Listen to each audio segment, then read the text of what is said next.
این خاطره هم خیلی باحاله.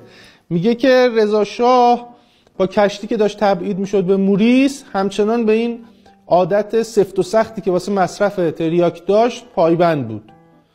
بعد این ملوانه کشتی جمع میشدن پشت اتاق با همین بوی دود مثلا تریاک و اینا بالاخره یه حالی میکردن دیگه، در همین حد دستشون میرسید. بعد دیدن آقا این مسیر طولانیه، اینم یه پک دو پک و یه بس دو بس نیست، همینجوری میخواد تا اونجا بکشه اعصاب ما رو بریزه به هم، ما نمیتونیم بکشیم. با این طرح دوستی ریختن، کله گنده هاشون اومدن با این رفیق شدن و این مثلا یه شیرین بازی در آوردن، یه امتیازی دادن، یه کاری واسش کردن. کم کم این چند تا از اینا رو میبرد با خودش پای بساط. بعد میگه فایده این سفر این بود که چند تا از خدمه کشتی تا رسیدن ما به مقصد تریاکی شدن.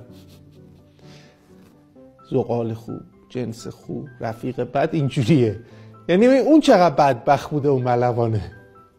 مثلا زنش میگه، مادرش میگه من تو رو سالم فرستادم، گفتن داری شاه ایران رو میبری، به چرا معتاد شدی؟ آقا شاه ندیدی؟ چه شاهی؟ اوف خیلی خوب بودن اینا. رضا شاه که وضعش این بوده. اشرف که قاچاقچی بین المللی بوده. غلام رضا رو که گفتیم این پول کفن و دفن مادرشون رو میفرستن باهاش، میره همه رو $5000 رو میره تریاک میکشه. اصلا اینا تو همون خط میرفتن موفق تر بودن، نمیدونم چرا اومدن شاه شدن. به این انتخاب بعد اول مسیر داشته باشی یه عمر خودت و خانوادت رو اذیت میکنی.